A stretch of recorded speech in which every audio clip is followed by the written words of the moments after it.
L'éducation d'un enfant n'est pas chose aisée. De la naissance à l'âge adulte, éduquer son enfant est un chemin sur lequel la patience et les connaissances des parents sont souvent mises à rude épreuve.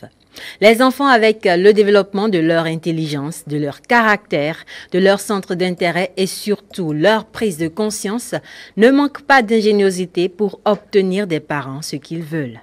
Alors, compte tenu de la modernité, de l'évolution croissante de notre société, il apparaît de moins en moins utile de devoir faire recours au châtiment corporel pour les amener à obéir. Dans ce cas, la question que nous nous posons aujourd'hui sur Osons vivre est justement comment se faire obéir sans taper ni crier. Et Madame Carole Fleur-Ao d'Etognon est là pour nous en parler. Madame Carole Fleur-Ao d'Etognon, bonjour. Bonjour Christelle.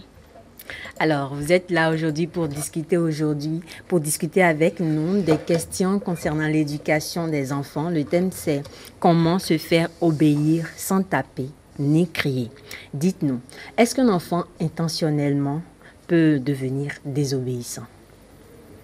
Merci Madame Christelle. La question de l'éducation est une question qui est courte et qui cause un casse-tête pour toutes les familles, pour tous les couples. Il faut savoir qu'un enfant, dès sa naissance, il est né pauvre, simple, et il attend qu'on l'accompagne. Alors, intentionnellement, un enfant n'est pas là pour désobéir parce qu'il s'offre à sa famille pour pouvoir être accompagné, pour recevoir la formation, pour la vie, pour son humanité. Donc, l'enfant, il fait tout dans l'amusement. Il fait tout en s'amusant. Donc, intentionnellement, un enfant n'est pas là pour désobéir, mais pour imiter ce que fait son entourage. D'accord. Alors, imiter ce que fait son entourage, de l'imitation au développement de sa propre personnalité. À partir de quel âge la prise de conscience de l'enfant peut-il l'amener à choisir de rester obéissant avec ses parents ou pas? Vous savez, les enfants, chaque personne a son degré d'évolution. Oui. Et nous pouvons dire que l'enfant, entre 10 à 11 ans, il peut facilement choisir ne pas obéir. Mais avant ça, déjà à 5 ou 6 ans, l'enfant, il connaît une sorte de turbulence de sa personne. Il fait des tests. Où il est là pour tester ses parents, pour tester son environnement. Mais on a tendance à croire que déjà à 5 ans, il peut facilement désobéir et on croit que là, tout ce qu'on lui dit, il doit forcément obéir. Mais c'est normalement pas cela. Mais à partir de 10 ans, 11 ans, il peut choisir ne pas obéir à ses parents. Il peut choisir ne pas obéir de façon intentionnelle. Mais avant ça, ça peut arriver. Ce n'est pas exclu. Alors, dans ce contexte-là, qu'est-ce qui peut amener un enfant à désobéir à ses parents, à ne pas respecter les règles de la maison? Vous savez, en question d'éducation, il faut dire que il faut le prendre comme une situation interactive. Situation interactive dans la mesure où les adultes aussi apprennent des enfants. Oui. On n'est pas censé tout comprendre, on n'est pas censé tout savoir. Chaque enfant avec sa personne, avec ce qu'il a à développer, oui. Parce que il a une intelligence et tout le monde ne peut pas réfléchir, ne peut pas appréhender les choses de la même manière. Alors, les enfants, ils ont besoin d'être soutenus. Et ils sont là pour copier ce qu'ils voient. Vous voyez? Oui, oui. Ils sont là pour copier ce qu'ils voient. Alors, les parents, ils doivent d'abord gagner la confiance de l'enfant. Il doit d'abord gagner l'amour et l'estime de cet enfant. Comment? Il gagne cette estime en étant présent dans la vie de l'enfant. Présent Dans la vie de l'enfant. De quelle manière?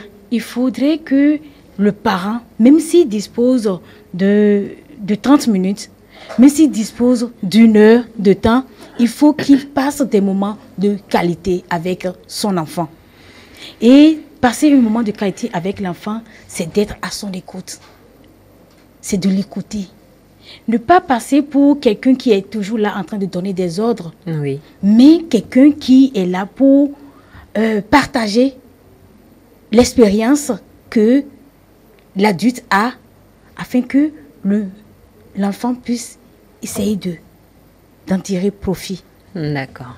Alors, essayer de faire en sorte que l'enfant puisse en tirer profit, ça sous-entend le fait qu'on doit permettre à l'enfant de comprendre que ce qu'on est en train de lui interdire n'est pas pour lui faire du tort ou simplement pour abuser de l'autorité parentale, c'est cela? Vous savez, dans l'éducation, il faut apprendre à l'enfant il faut faire découvrir l'humanité de l'enfant. Il faut lui apprendre à être à être sociable. Il faut lui apprendre à respecter les règles, mais il découvre. On le prépare à son futur. Oui. On le prépare pour l'avenir. Dans cette préparation, il faudrait qu'il puisse voir à travers le quotidien dans lequel il est, à travers ce qu'il vit dans son entourage, la façon dont il doit prendre en main son futur pour l'amener à être plus responsable. Il faut l'amener à se responsabiliser et l'encadrer pour des dérives futures. Il faut l'encadrer, l'amener à pouvoir comprendre le pourquoi de ce qu'on est en train de lui inculquer. Parce que l'éducation, nous les adultes, nous croyons que nous sommes détenteurs de l'éducation, mais en fait, c'est parce que nous transmettons une éducation après avoir reçu l'éducation de quelque part. Vous voyez, nous transmettons cette éducation. Et dans la transmission de cette éducation, il faudrait que l'éduqué puisse accepter, épouser l'idée. Sinon, il va, au moment où il ne verra plus une certaine contrainte, lorsqu'il n'aura plus une certaine pression derrière, il va faire ce qu'il veut. Alors que, naturellement, l'éducation doit permettre à l'éducation doit nous permettre d'être épanoui. On doit épouser l'éducation, on doit épouser ce qu'on nous demande de façon naturelle et de façon juste, parce que c'est pour notre bien. C'est pour cette raison qu'il faut inculquer les valeurs de façon juste, dans le sens du bien, dans le sens du bon et du beau. Alors, dans cette logique, quand les parents rencontrent des résistances, on entend souvent certains parents dire « mon enfant est rebelle, mon enfant est désobéissant, c'est un enfant difficile à vivre, etc. » et plein d'autres termes dont les parents qualifient leurs enfants. En tant que spécialiste de la question, quelle différence existe-t-il concrètement entre un enfant rebelle et un enfant simplement désobéissant? Un enfant qui est rebelle, c'est d'abord un enfant qui multiplie cette forme de désobéissance de telle sorte qu'il ajoute d'autres outils, d'autres manières de désobéissance, comme le chantage, par exemple, comme d'autres choses. Vous voyez, lorsque l'enfant va de désobéissance en désobéissance, lorsque l'enfant cultive de façon permanente et de façon consciente la désobéissance, et il ajoute à cela d'autres pressions comme de la manipulation, ou bien vous voyez, pleure comme à chaque moment. du chantage. Lorsque l'enfant pleure, il ne faut pas voir ça quand on dit un enfant, quand on parle d'un enfant déjà, Oui. C'est de 0 jusqu'à 6 ans. Oui. Vous voyez, lorsque l'enfant pleure, c'est pas parce qu'il veut forcément faire du mal à son entourage. Il ressent quelque chose. Vous voyez, il ressent quelque chose. Mais l'adulte va croire qu'il est en train on dit, bon, tu es en train de me faire chier, tu es en train de m'agacer, des choses du genre. Ce n'est pas, il ne faut pas le voir de cette manière. L'enfant a besoin de l'affection. L'enfant a besoin de la tendresse. Oui. Lorsque cela lui manque, lorsque l'enfant ne ressent plus de l'affection, lorsque l'enfant ne ressent plus de la tendresse, il veut se faire remarquer, il veut qu'on sente sa présence. De cette manière, il va le faire d'une certaine manière, il va le manifester s'il peut l'exprimer. Il va peut-être il va peut-être demander à son papa ou bien il va demander à sa maman de le mettre sur les genoux ou bien de le prendre. Et là, les parents ne sont pas toujours disponibles. Oui. Et là, il dit, bon, je viens. Lorsque je viens, ça s'accumule. L'enfant se voit comme délaissé, comme abandonné. Il rentre dans une certaine souffrance. Vous voyez, il rentre dans une certaine souffrance et cela l'amène à exprimer cette émotion. Mais vous parlez de chantage tout à l'heure. Comment est-ce qu'un enfant peut exercer du chantage sur ses parents? Oui, lorsqu'il dira peut-être que je n'irai pas peut-être à l'école parce que. Il trouve des motifs pour ne pas aller à l'école. Il dit, je ne vais pas le faire parce que. Ah non. Il tente de négocier. Moi, je te demande d'exécuter ce travail, ces travaux, et tu me dis que tu ne le feras pas, tout simplement parce que, entre-temps, tu as besoin d'une paire de chaussures que je n'ai pas pu acheter, bien d'une robe que je n'ai pas pu acheter. Non, ça ne se passe pas comme ça.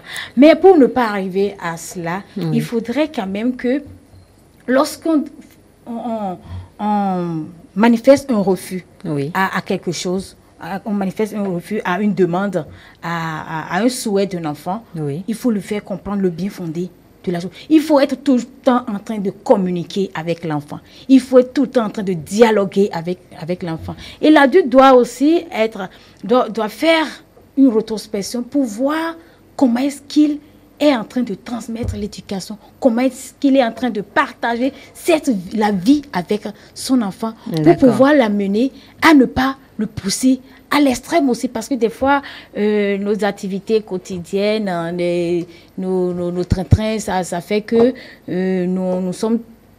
Le stress, tout ça fait que nous ne sommes pas toujours disponibles pour les enfants, alors que nous devons être disponibles pour eux, pour pouvoir les accompagner dans leurs besoins d'humanité et de sociabilité. Alors, on parle d'énervement, l'enfant qui essaie de faire du chantage. On constate dans notre société, particulièrement notre société africaine, que quand l'enfant commence à adopter ce type de comportement, la réaction immédiate du parent, c'est de lui coller une fessée ou une petite baffe de temps en temps pour le remettre à sa place. Est-ce que c'est nécessaire? Oui, c'est une solution facile et simple pour nous, les adultes, de rapidement donner une paire de gifles ou bien une fessée ou bien lui pincer les oreilles. Et d'autres vont jusqu'à prendre une grosse main pour taper les fesses ou bien la chicotte, etc. Je crois qu'on n'a pas besoin d'arriver là. On n'a pas besoin d'en arriver là dans la mesure où dès le bas âge, et vous avez déjà cultivé cette proximité avec votre enfant. Il faut l'éduquer dans une proximité profonde, de sorte que, à travers ce que vous lui inculquez, qu'il puisse se voir totalement en confiance. Il faut lui montrer que vous l'aimez.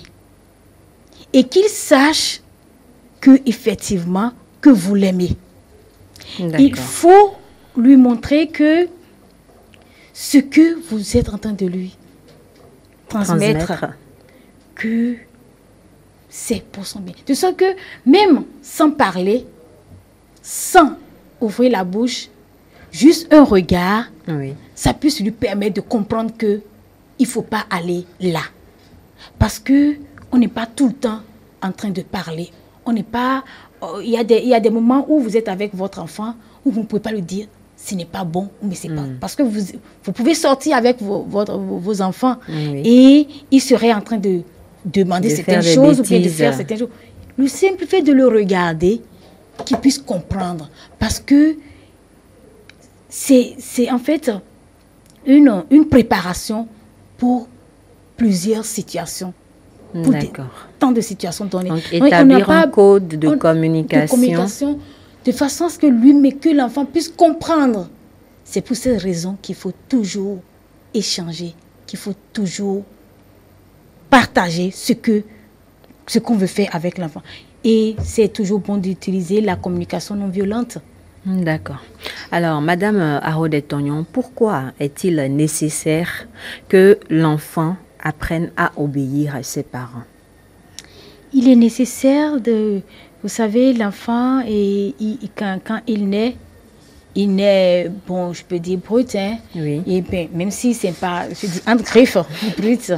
Il n'a pas encore de préceptes, de convictions. Il est une page blanche, comme l'autre le dirait. Bon, d'autres refuseraient que c'est pas tout à fait une page blanche, mais une page qui a besoin d'accompagnement pour pouvoir s'affirmer, pour qu'on puisse reconnaître la qualité de la personne, la personnalité que cet enfant est en train de développer. Il faut être aussi attentif à cela. Donc, je crois que il est quand même aisé. Il est quand même aisé de savoir que l'enfant qui est qui est né, il n'a pas encore une certaine expérience de la vie. Pour sa socialisation, il a besoin d'être accompagné. Oui. Le milieu, il a besoin d'être... Donc, il doit apprendre de ses parents. Il doit apprendre de ses éducateurs.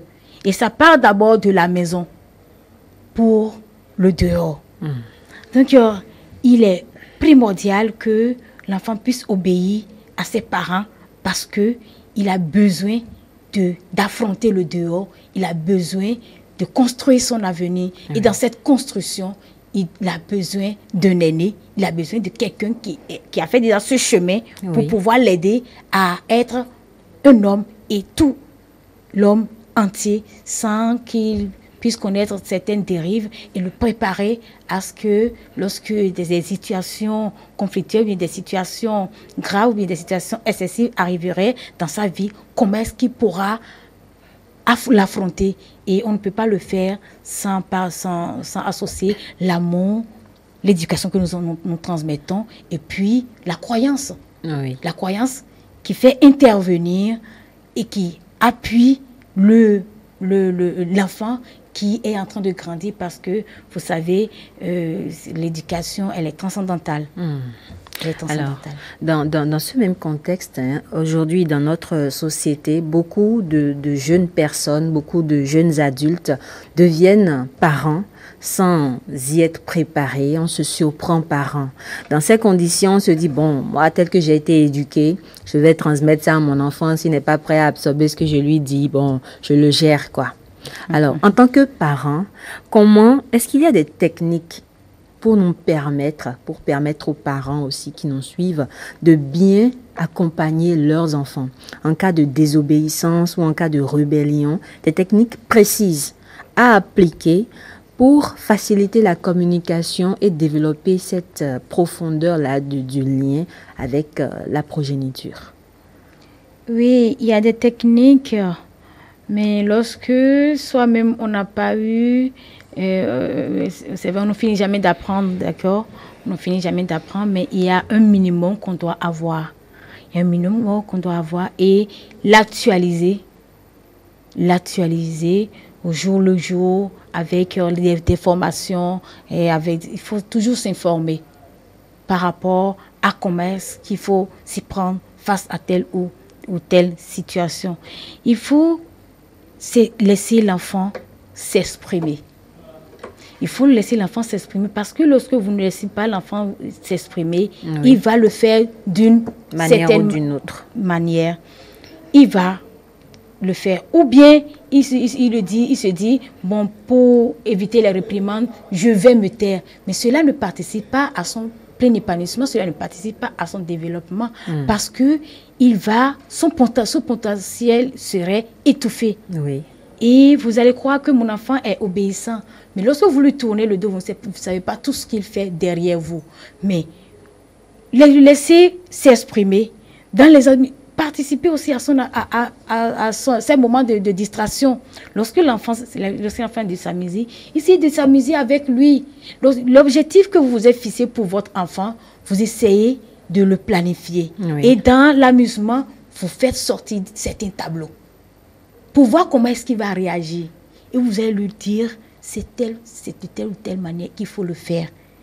Comme ça, il apprend. Mais lorsque vous le surprenez pour lui dire, toi, tu ne savais pas qu'il faut faire comme ceci, il faut faire cela. Alors que vous ne lui avez rien démontré. Où est-ce qu'il a appris? Comment est-ce qu'il va le savoir lorsque il découvre? Il n'a pas eu d'exemple. Il découvre. Donc l'enfant, l'enfant cherche à découvrir aussi. Lorsque l'enfant est en train de découvrir, des fois on trouve qu'il est en train de faire trop de bêtises.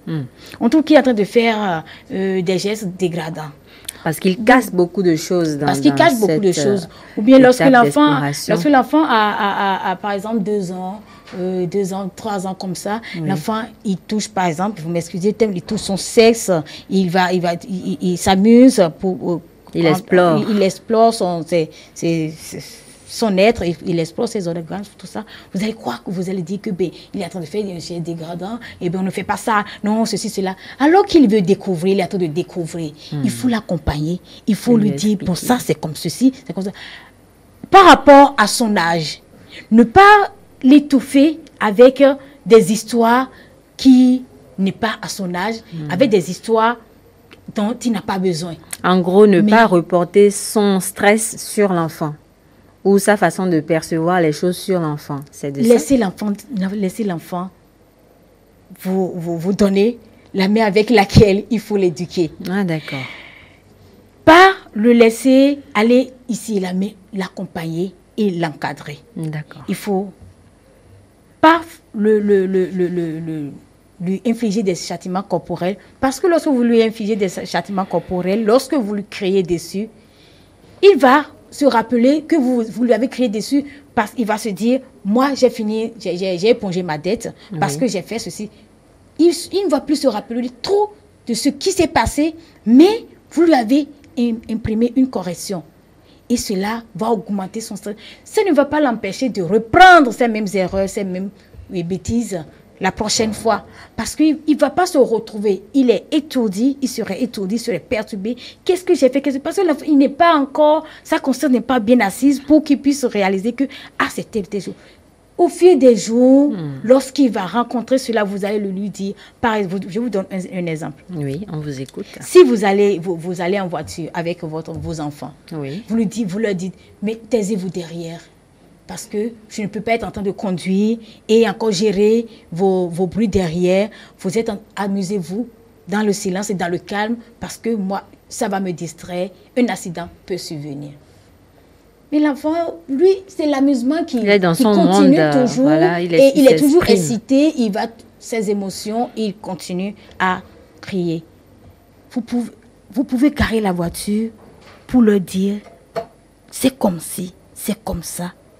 Vous voyez, si on culbute et on fait un accident, vous voyez, nous allons avoir des bobos, nous allons avoir ceci, cela. Est-ce qu'on pourra aller encore là où on devait aller? Ils vont comprendre. Maintenant, il peut arriver où il veut pas, et puis il continue. Mais c'est bien. Vous serez en train de faire le calme en vous-même. À destination, vous restez silencieux. Par exemple, vous restez silencieux. Et lorsque vous allez venir à la maison, bravo les enfants, vous êtes bien régalés, vous êtes bien amusés, tout ça. Mais je vous promets que la prochaine fois, je ne vais plus vous faire sortir. Vous n'allez plus sortir avec moi parce que Vous avez fait ceci, cela. Ah, maman, je vais être obéissant. Ah, maman, je vais être... Ah bon, vous voulez être obéissant? Les promesses D'accord. sont fusées. Ben, je vais le voir dans les minutes à suivre. Vous voyez, il faut avoir de petites astuces pour capter l'attention, pour amener l'enfant à obéir. Dans les minutes à suivre, je vais voir si vous êtes vraiment obéissant. Ah, vous voulez vraiment sortir? Eh bien, je te dis tout à l'heure d'aller dans ta chambre parce qu'il est l'heure de dormir et tu me dis que tu veux regarder tu veux suivre la télé encore. Ah oui, d'accord. Il va se rappeler que, vous voyez, donc c'est de façon astucieuse qu'il faut faire comprendre à l'enfant que l'éducation, que ce que nous sommes en train de leur transmettre, c'est en fait pour son bien. Parce que cela participe à son bien. Et il faut aussi se l'approprier. Il faut aussi le faire à côté de l'enfant. Vous n'allez pas dire à l'enfant de faire de respecter au moment où vous aussi vous ne respectez pas. Vous allez lui demander on ne demande pas. Et tu attends d'abord qu'on te donne. Et lorsque toi tu vas à côté, tu dis, bien sûr tu peux me donner ceci. Ah, est-ce que c'est pas toi qui viens de dire que parce qu'il va te le rappeler. Donc c'est en fait cela, il faut participer il faut laisser l'enfant participer à cette éducation tout en étant également un modèle pour l'enfant. Alors, on remarque souvent qu'une petite punition de temps en temps, même si c'est une punition de ce type-là, ou une petite fessée pour certains parents, parce que je reviens dessus, c'est une réalité de notre société, une éducation comme celle-là, une éducation où on discute avec l'enfant tout le temps, est-ce qu'elle est sans conséquence? Et quand ça se fait de façon permanente, avec une présence continue, je crois que ça réussit toujours parce que l'enfant, il voit le bien fondé de ce que il participe même à sa propre son éducation. Il participe à sa propre formation. Et cela pour certaines personnes, ils diront que lorsqu'on ne donne pas, lorsqu'on n'inflige pas un châtiment, lorsqu'on ne lui donne pas de fessée, qui ne va pas réagir, lorsqu'il ne va pas saisir la leçon, vous allez faire des enfants qui auront juste la peur du gendarme. Il va dire que bon, c'est vrai, mais bon, laisse-moi d'abord faire des bêtises et puis après, je vais revenir. Et ça ne peut pas manquer. Lorsque l'enfant fait des bêtises, il ne faut pas toujours prendre ça en mal. Il ne faut pas toujours le prendre en mal, mais je crois que je peux dire, sans me tromper, qu'on peut avoir peut-être 2% d'échecs. D'accord. Alors, à défaut d'être l'éducation idéale, c'est cette éducation-là qui peut quand même permettre aux parents d'avoir de bonnes relations avec leurs enfants. Une très bonne relation avec les enfants. D'avoir des enfants accomplis. L'enfant aura une maîtrise de soi. Oui. Il va avoir un amour pour sa propre personne. Ce ne sera pas un enfant qui serait déséquilibré. Ce ne sera pas un enfant qui va avoir peur pour un rien du tout. L'estime de sa propre personne serait accomplie. Parce que vous n'êtes pas là en train de dégrader l'enfant. Vous construisez la dignité, vous construisez l'enfant dans la dignité. Parce qu'il y a quelque chose, lorsque l'enfant, il est en train de grandir, il a tendance à vous montrer que lui aussi, il est grand comme vous. Et lorsque vous lui infligez certains châtiments ou lorsque vous lui faites certaines choses, à un moment donné, de façon inopportune, à un endroit peu approprié, vous dégradez sa personne. Vous voyez, dans la foule où lui, peut-être, il veut montrer la qualité de la personne, il veut vous plaire, il fait peut-être une bêtise, vous ne commencez pas lui crier dessus, il sera déboussolé. Donc, il faut toujours faire attention à son enfant et bien l'accompagner pour réussir son éducation. Dans la dignité. Et dans l'amour. Madame Carole Fleur-Aoulet-Tognon, nous sommes déjà à la fin du temps pour Osons Vivre. Merci d'être passée sur ce plateau. Merci à vous. J'espère que l'essentiel du message a été perçu par nos amis téléspectateurs.